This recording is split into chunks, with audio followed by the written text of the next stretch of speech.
사실 저희 재단이 이런 설명회를 참여하는 거가 맞는지 잘 모르겠어요. 왜냐면 워낙 규모가 작아서. 근데 어떤 기회를 주셔서 설명하게 됐고요. 최선을 다해서 우리 재단의 채용 절차라든가 이런 부분들을 설명을 드릴 거고요. 또 거기에 맞춰서 지원해 주시면 감사한 마음으로 지원을 받도록 하겠습니다. 저희 재단 먼저 드리도록 하겠습니다. 일단 저희 재단은 과거에 한국과학재단, 그다음에 한국학술진흥재단, 국제과학기술협력재단이 2009년도에 통합을 해서 지금 올해 7주년을 맞이한 기관입니다. 그래서 이사장님, 조문희 이사장님이 올해 취임하셨었고요. 목적은 국가 R&D 혁신을 선도하는 연구지원 글로벌 리더가 되겠다라는 비전을 가지고 있고, 학술 및 연구개발 활동과 인력의 양성 및 활용, 국가의 학술 및 과학기술 진흥과 연구 역량 제고를 기여하겠다라는 것이 목적으로 되어 있습니다.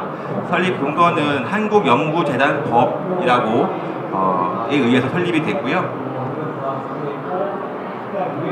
주요 기능으로는 학술 연구 개발 활동 및 인력 양성, 활용 등을 효율적이고 공정하게 지원한다라고 되어 있습니다. 그래서 저희 약간의 상담 부스에 있을 때 재단에 오셔가지고 재단은 어떤 역할을 하나요? 어떤 직무가 무엇입니까? 라는 질문을 많이 합니다. 실제로 연구재단이다 보니까 연구를 한다고 생각을 많이들 하시는데요. 저희는 연구를 하시는 분들을 지원하는 기관입니다. 다시 말씀드리면 학술 및 연구개발을 하시는 분들, 그걸 희망하시는 인재들, 그런 분들을 육성할 수 있는 지원을 하는 조직이고요. 따라서 연구보다는 학술 및 연구개발 활동을 하시는 분들을 위하여 연구사업 관리 지원 기관이다 라고 보시면 됩니다.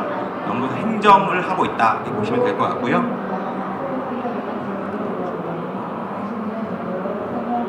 일단 재단 조직 현황인데요. 조직이 너무 많이 있습니다. 근데 주요 보실 것 같은 경우는 저희 인력은 지금 현재 정원이 320명이고요. 그다음에 현원은 318명으로 되어 있습니다. 그래서 이 정도의 규모로 운영이 되고 있고요. 기초연구본부, 인문사회본부, 국책연구본부, 학술진흥본부, 국제협력 부분이 사업을 지원하고 있는 부서들이고요. 맞춰서 기초연구사업본부라든가 인문사회연구본부 같은 경우는 바텀업 사업들을 진행을 하고 있고, 국책연구본부 같은 경우는 탑다운의 과학기술을 지원하고 있습니다.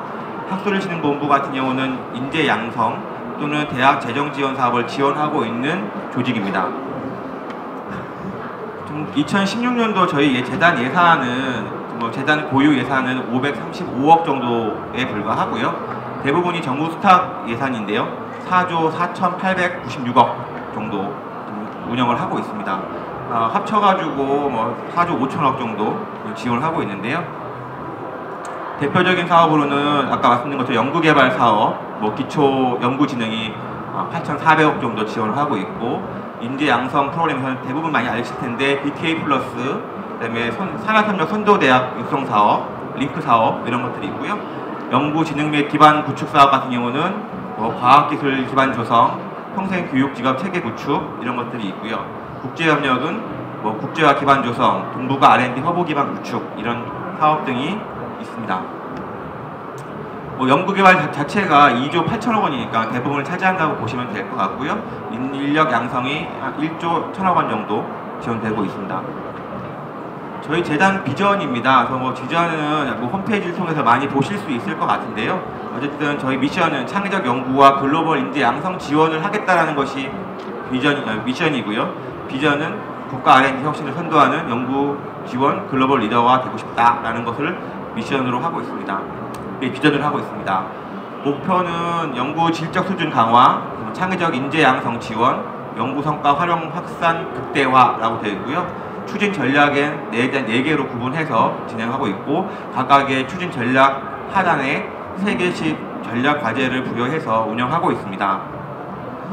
이거는 또 다른 얘기인데, 핵심 가치라고 해서 저희 재단의 업무를 수행함에 있어서 이러한 것들은 반드시 지켜져야 돼요. 이런 능력이 있었으면 좋겠어요 라고 하는 3가지가 있습니다. 새로운 가치 창조, 연구자 감동, 공정한 지원이라는 부분이 있고요. 경영 방침 5G라고 되어 있는데, 이건 이번에 이사장님이 새로 오시면서 다음과 같은 것을 얘기하시고 글로벌화를 가겠다라고 말씀하셨는데요. 뭐 조직의 글로벌화, 제도의 글로벌화, 평가의 글로벌화, 성과의 글로벌화, 국제협력의 글로벌화 이렇게 5G로 되어 있고요. 이걸 말씀드리는 이유는 다음에 다시 말씀을 드리겠지만 어떤 저희가 인재를 모실 때 이런 것들에 대해서 어떻게 생각하는지를 물어보죠. 그래서 이런 기관별로 핵심 가치라든가 어떤 경험 방침들은 좀 메모를 하셨다가 기억하실 필요가 있을 것 같고요. 2010년도 중점 추진 사항으로는 연구자 중심의 맞춤형 연구 환경을 조성해 보겠다라는 것이 주요 중점 추진 사항이었고, 연구 지원 관리 체계의 고도화라고 되어 있고요. 평가의 전문성과 공정성 강화 이런 부분이 있습니다. 세 번째로는 연구 성과의 지식의 사회적 활용 확산, 그래서 성과 활용 확산 체계를 고도화하겠다라는 부분이 있고, 마지막에 KCI 고유 학술 정보 데이터를 이용해서 민간에게 개방하겠다라는 부분들도 있습니다. 기관 운영 및 관리의 효율성이라고 해서 정부 3.0에 대한 추진이 있고, 그 다음에 PM 재료의 내실화, 그 다음에 그 연구 성과의 해외 진출 지원, 그 다음에 국제협력의 강화 이런 부분들이 있고요. 2016년도 올해 어떻게 채용이 됐는지 간단히 설명드리고요. 이거에 대해서 저희가 생각하고 있는 것이 무엇인지 한번 얘기해 드려보려고 해요. 앞부분은 저희 재단 소개인데 이거는 언제든지 홈페이지에 들어가시면 언제든지 보실 수 있으니까 채용 개요를 간단하게 조금 길게 얘기를 해보겠습니다. 저희는 일단 여러 단계라고 할 것도 없긴 한데, 처음에 공고 및 지원을 통해서 입사 지원서와 직무 능력 자기소개서를 접수를 받고, 처음에 서류 전형을 진행을 하고요. 필기 전형, 다차원 평가, 최종 면접, 합격자 선정 과정을 거쳐서 진행을 하게 됩니다. 서류 전형의 경우에는 저희 온라인 인적성 검사를 진행했었고요. 직무 능력 및 자기소개서 평가를 시행을 했었고, 그 다음에 필기 전형의 경우에는 일반 상식과 한국사, 직업기초 능력 시험을 병행을 했었고요. 다차원 평가는 팀 프로젝트, 개인 프로젝트, 집단 토론 등을 진행을 했었습니다. 최종 면접은 구술 심층 면접을 진행을 했었고요. 합격자는 당연히 인사위원회를 통해서 지정을 하는 형태로 진행이 됐습니다. 세부적으로 진행을 해보면 다음과 같습니다. 공고 및 지원 분야에서는 전형 단계 및 전형 일정 등 전형 전반에 대해서 사전 계획을 공지를 했었고요. 이거 못 보신 분들이 꽤 계시더라고요. 무슨 얘기냐면, 공고를 하기 전에 저희가 어떠한 전형 절차를 가지고 뽑겠습니다 라고 사전 공지를 합니다. 그런데 많은 분들이 공고만 보시는 거죠. 그리고 문의를 전화가 옵니다. 그러면 안내를 해드리긴 합니다. 여기에 세부 계획이 있으니까 참조를 해주세요 라고 하면 그걸 보시고 또 준비를 하시는 부분이 있는데요. 항상 홈페이지에 가시면 사전 계획의 공지도 떠 있으니까 이렇게 운영이 되고 있구나 라고 보시면 될 것 같습니다. 그 다음에 재단 홈페이지 및 공공기관 경영정보 시스템이라고 되어 있는데요. 알리오라고 대충 부르죠. 저희 요약해서. 그 등 한 서너 개의 공공기관 채용 정보를 입력해야 되는 곳이 있고요. 그래서 한 15일 이상 공고를 합니다. 15일 이상이라고 해도 15일 정도, 딱 15일 공고를 했었고요. 그 다음에 채용하고자 하는 분야별 NCS 기반 직무기술서를 공지를 했었고요. 올해 같은 경우에는 일반 분야, 연구직 일반 분야면 연구사업관리 분야, 프로젝트 이름으로는 01번 사업관리 부분을 일반직으로 했고요. 그 다음에 정보 분야가 정보가 아니라 홍보 분야를 이번에 뽑았었고요. 그 다음에 행정직이라고 연구직과는 다른 고졸 중심의 채용을 할 때는 예산과 회계 분야를 기준으로 뽑은 적이 있었습니다. 각 직무기술서는 공지되어 있고 홈페이지를 통해서 게시가 되어 있으니까 한 번쯤 보시면 될 것 같고요. 재단에서 도대체 무엇을 하세요? 라고 하는 질문들이 되게 많아요. 그 내용을 그냥 있는 대로 써보면 재단이 수행하는 학술 진흥 및 연구개발 관련 사업에 대한 사업 기획을 합니다. 두 번째로는 소관 사업에 신청한 프로젝트에 대해 선별적 지원을 위하여 평가, 선정, 협약 절차를 진행을 하고요. 그다음에 수행 관리를 지원해 드리고 사후 관리도 진행을 합니다. 그로부터 도출된 성과에 대해서 어떻게 확산하고 활용할 것인지에 대해서 고민도 하고 지원도 해드리고 있습니다. 그 밖에 이와 관련된 부분들에 대해서 지원을 하고 있다 이렇게 보시면 될 것 같고요. 얼핏 봐도 연구는 아니죠.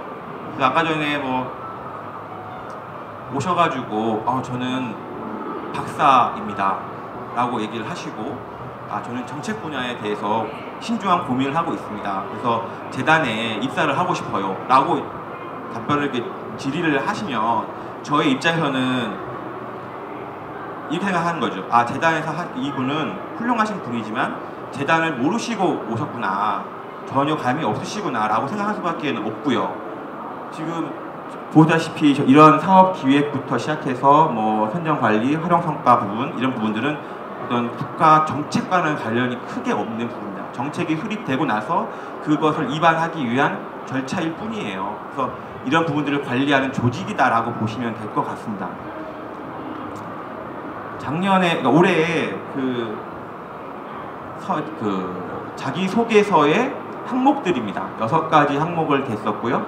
재단의 전문성을 정의해보고 동 전문성을 강화할 수 있는 방안을 제안해 주세요 라는 게 첫 번째 항목이었고요. 두 번째는 재단의 고객을 정의해보고 그 고객과 신뢰 형성 유지 방안을 제안해 주세요 라고 하고 있고요. 세 번째는 재단을 알게 된 계기는 무엇이었고 준비된 내용에 대해서 어떻게 준비하셨어요? 라고 물어보고 있습니다. 네 번째는 지원자의 차별화된 경쟁력은 무엇인가요? 어떤 걸 중심으로 직무기술서에 있는 지식과 기술을 중심으로 그 안에서 발탁해서 왜 그것이 경쟁력이 있는지, 어떻게 그걸 가질 수 있었는지, 그로부터 재단과 어떻게 연계가 되어 있고 기여할 수 있는지를 써주세요 라고 되어 있었고요. 다섯 번째는 뭐 KSA라는 용어는 다 아실 테니까 재단 직무를 수행함에 있어 가장 중요한 애티튜드는 무엇입니까? 라고 물어보고 그와 관련된 본인의 경험을 물어봤습니다. 마지막으로는 부족한 직무 능력 및 자기 개발 계획을 제시해 주십시오 라고 했고요.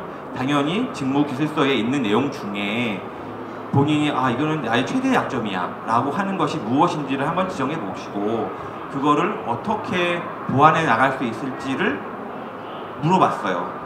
총 6개로 물어봤고요. 그럼 이게 어디서 나왔냐 라고 하면 1, 2, 3번은 아까 말씀드린 것처럼 재단이 무엇을 할 것인가 라고 하는 것은 비전 체계에 다 나와 있습니다. 무엇을 하지? 뭐 어느 기관이 마찬가지일 것 같아요. 같이 우리 비전이라고 하면 우리는 이런 걸 추구해. 다만 거기 안에 있는 전략 과제들이 있고 전략 실행 과제들이 있고 그런 부분들을 우리가 설정한 거지만 지원자분들께서는 어떤 생각을 가지고 있을까? 이런 게 주요한 내용입니다. 1, 2, 3번이 그런 내용이고요. 4, 5, 6번은 직무기술서를 제시를 했어요. 우리 인재는 이러이러한 지식과 이러이러한 기술과 이러이러한 태도를 가지고 있으면 참 좋을 것 같아요. 그 능력을 가지고 있는 사람은 지원해 주세요 라고 공고를 했단 말이에요. 그러면 본인이 도대체 어떤 능력을 가지고 있길래 지원했느냐 라고 물어보고 있는 겁니다. 그리고 그것을 그냥 저는 A요, 저는 B요, 쟤는 C요 이렇게 물어보는 게 아니라 A요 라고 하면 왜 A예요? 왜 어떻게 얻었어요? 그럼 그거를 재단에서 무엇을 할 것인데요? 라고 물어보고 있거든요. 3개 다 마찬가지입니다. 그래서 직무기술서에서 도출할 수 있도록 한 겁니다. 1, 2, 3번 같은 경우에는 뭐 계속 반복되는 얘기긴 하지만 뭐 경력과 경험을 통해서 본인들이 구체적이고 현실적이고 실현 가능한 제안을 해주세요 라는 부분을 얘기하고 있습니다. 4, 5, 6번 같은 경우에는 당신은 저희가 모집하고자 하는, 채용하고자 하는 사람이 적합한 사람입니까? 라고 묻고 있는 거예요. 근데 이상하게 말씀을 드리면, 이거는 이제 현실적인 얘기로 이 말씀을 드리면, 1, 2, 3번의 경우에는 되게 일반화되어 있는 부분이 있습니다. 뭐 그게 틀렸다고 말씀을 드리지는 않는데요. 다만 많은 분들이 구체성이나 이런 실현 가능성을 중점을 두지 않으시고, 어떤 재단의 이미지에 관한 부분, 혹은 재단의 비전이나 이런 책에 나온 용어들을 써가면서 얘기를 해요. 근데 전혀 작동할 수 있을까? 이거를 저희가 받아들일 수 있을까? 이런 것들은 별로 신경 안 쓰시더라고요. 작성하실 때 본인의 입장에서 쓰는 거니까. 1, 2, 3과 같은 유형의 글을 쓸 때는 이것을 과연 실현 가능할까? 라는 생각을 한 번쯤은 해보시고 구체적이고 현실적으로 써주시는 것이 좋겠다라는 말씀을 드리는 거고요. 4, 5, 6번을 쓰실 때는 재단이 어떤 사람을 원하는 거지? 라는 걸 한 번쯤은 더 생각해 볼 필요가 있습니다. 그 상담하면서 예를 제가 두 가지를 들었었는데요. 하나는 이런 겁니다. 영어를 되게 잘한다. 이렇게 썼어요. 나는 영어를 되게 잘해요. 영어를 위해서 그 영어 능력을 위해서 교환 학생도 했고, 그 다음에 해외 연수도 일부 갔다 왔고, 해외에서 직장 생활도 했어요. 따라서 난 영어를 가지고 우리 재단이 글로벌 리더가 될 수 있도록 기여할 수 있습니다. 이렇게 써 있다 이거예요. 근데 저희 재단에서는 그런 일을 하지 않아요. 물론 언어라는 부분은 기본 역량으로서 중요한 팩트는 맞습니다. 다만 이렇게 설명을 했어야 하지 않을까 싶어요. 영어가 있습니다. 난 영어에 자신이 있습니다. 등의 회사에 보니까 국제협력 파트가 있더라고요. 그 부분에 나의 경험해 봤을 때 다른 해외에서 직장생활을 해봤을 때 이러한 부분들을 연계할 수 있거나 이러한 부분들을 고려했을 때 이런 것들을 내가 나의 언어 능력으로 해소할 수 있겠어요 라고 답변을 주면 정답이겠죠. 그런데 그게 아니라 내가 얼마나 노력을 해서 언어 영역을 했는지를 어필을 하면 본인은 능력을 위해서 많은 시간과 비용을 투자했겠지만 재단이 원하는 사람인지는 우리는 알 수 없어요. 맞죠? 그래서 그런 부분이 있고, 또 한 분의 케이스는 이런 거예요. 자기는 행사의 경험을 가지고 있는, 행사를 하는 주관하는 회사의 경험을 가지고 있습니다. 그래서 행사는 난 자신 있다. 행사를 어떻게 할 때는 어떻게 진행해야 되고 이런 걸 다 한다는 거예요. 그래서 너네들도 보니까 행사를 많이 하더라. 그러면 내가 거기 기여할 수 있지 않을까? 라고 답변을 줍니다. 그렇게 답변을 하기보다는 내가 많이 이런 행사의 자격이 있다, 능력이 있다. 그러면 니네 행사 중에 어떤 봤더니 이런 부분이 있었고 이런 부분과 나의 행사 경험을 비춰봤을 때 연결되는 코드가 있더라. 그런 부분들을 반영했을 때 이 행사를 좀 더 나은 방향으로 이끌 수 있었을 것이다. 앞으로 내가 채용된다면 이런 관점에서 해보겠다라고 답변을 줘야죠. 그죠? 근데 그게 아니고 그냥 행사에 대해서 자신감이 있다. 너희들은 막연한 제시를 하고 있는 겁니다. 그분이 우리가 찾고 있는 사람인지는 전혀 알 수가 없는 거죠. 그래서 아까 말씀드린 것처럼 구체적이고 현실적이고 실현 가능성이 있는 것이냐, 그 다음에 밑에 세 개는 재단이 과연 찾고 있는 사람이 맞냐라는 것을 어필할 수 있게끔 작성을 하시면 어떨까 싶은 생각이고요. 서류 전형은 이제 인적성 검사도 하고 직무 적성 검사를 온라인으로 했었고요. 그 다음에 직무 능력 및 자기소개서 평가, 아까 작성하셨던 그런 부분들을 평가를 했습니다. 그 다음에 최종 예정자의 20배수를 선발해서 필기 전형으로 넘겼고요.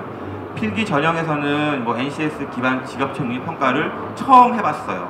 작년에 작년에도 NCS를 도입했는데 이때까지는 일반 상식하고 한국사를 중심으로 했었고요. 이번에는 직업적 능력 평가를 처음 도입을 해봐서 평가했는데 제가 아쉬운 거는 변별력은 그렇게 많지 않더라고요. 왜냐하면 NCS가 NCS 직업적 능력 평가가 내용을 쭉 보니까 난이도를 결정할 수는 있겠지만 결론적으로 무슨 얘기를 하냐면 어떤 상황이 주어졌다. 그 상황에서 너가 최선의 선택지는 이렇게 물어보고 있는 시험 문제이더라고요.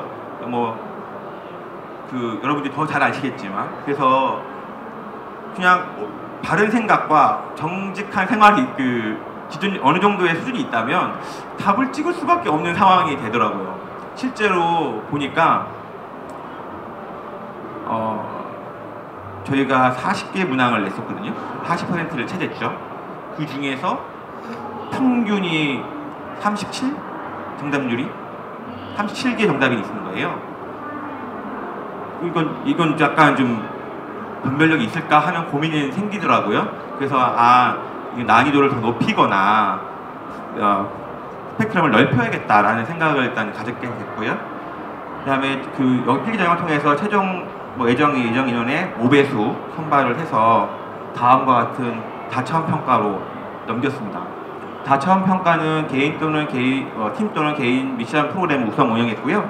최종 인원의 3배수 선발을 했습니다.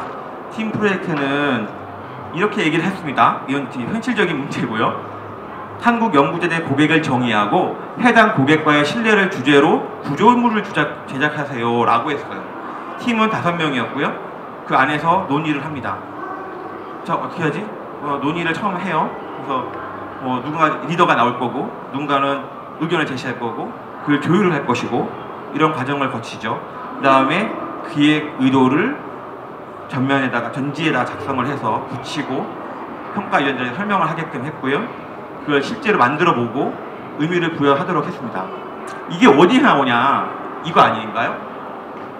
재단의 고객을 정의하고 신뢰 형성 유지 방안은 무엇이에요? 라고 물어봤잖아요. 그러면 5명이 다 동일하게 생각은 안 했겠지만 어쨌든 그 5명은 원래 자기가 썼던 내용을 가지고 얘기했을 것이고 그것이 어떻게 생각하신지를 5명이 조인해서 협의를 해서 어떤 도출안을 만들었을 것이라고 가정하고 있는 거죠. 입사 지원서가 중요한 이유는 그러한 것을 전형 단계별로 검증하고 있다라는 부분을 알면 도움이 얼마나 중요한지를 아실 것 같고요.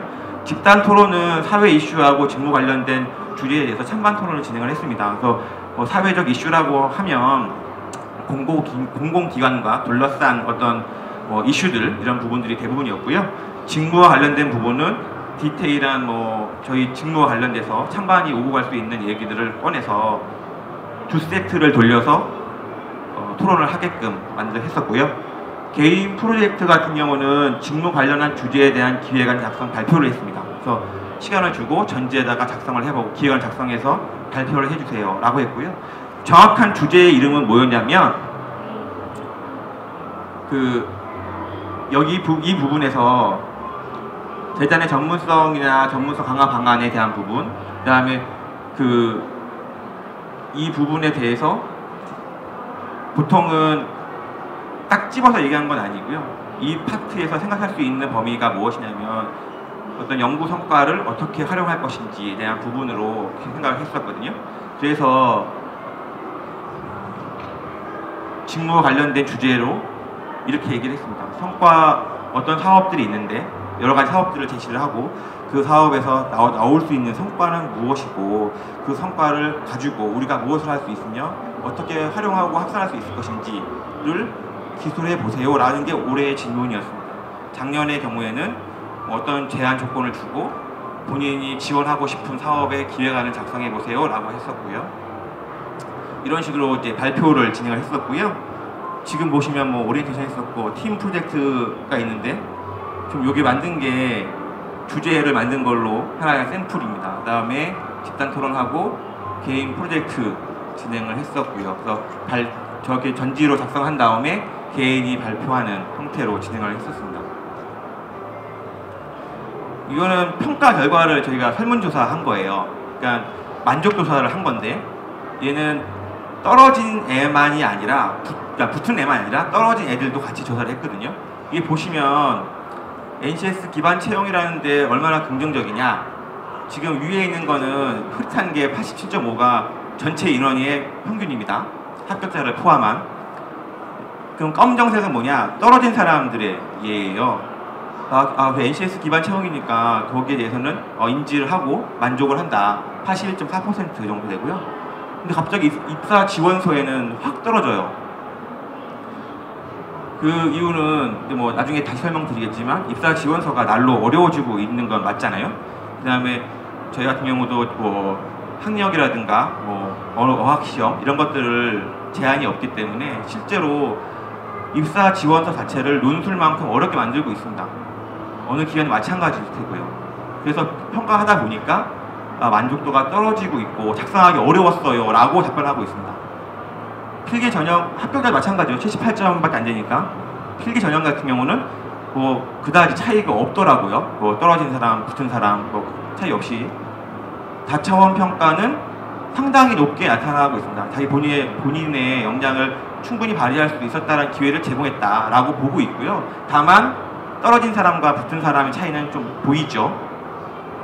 하지만 떨어진 사람도 뭐 81.7점 정도 줬으니까 최종 면접은 이 부분에 대해서 차이가 엄청 나더라고요. 물론 이 환경이 무엇이라고 생각하는가라는 부분을 검토해보니까 NCS를 도입하고 나서 가장 우려되는 것이 최종 면접이더라고요.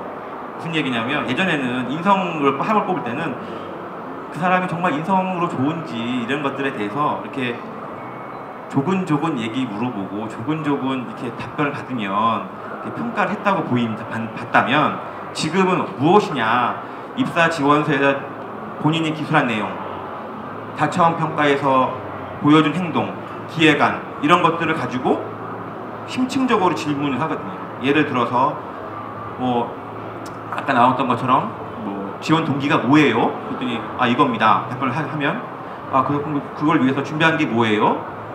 아 이런 걸 준비했는데요. 혹시 거기서 뭐 어려운 점 없었어요? 아 이런 거 이렇게 했습니다. 그럼 거기서 뭐 배운 게 뭐예요? 뭐 습득한 게 뭡니까? 이겁니다. 아 근데 그게 결론적으로 재단하고 무슨 관계가 있죠? 이렇게 물어보니까 이제 본인이 이제 기억도 잘 안 나지만 내가 뭐라고 썼는지 기억도 안 나고 자꾸 물어보니까 힘들어지는 거죠.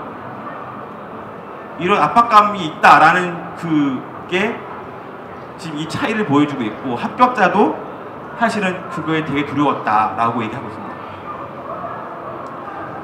그러니까 그만큼 NCS의 도입에 좋은 점도 있지만 나쁜 점이라고 하면 압박감이 되게 가중되고 있다는 부분들은 알고 계셔야 될 것 같고요.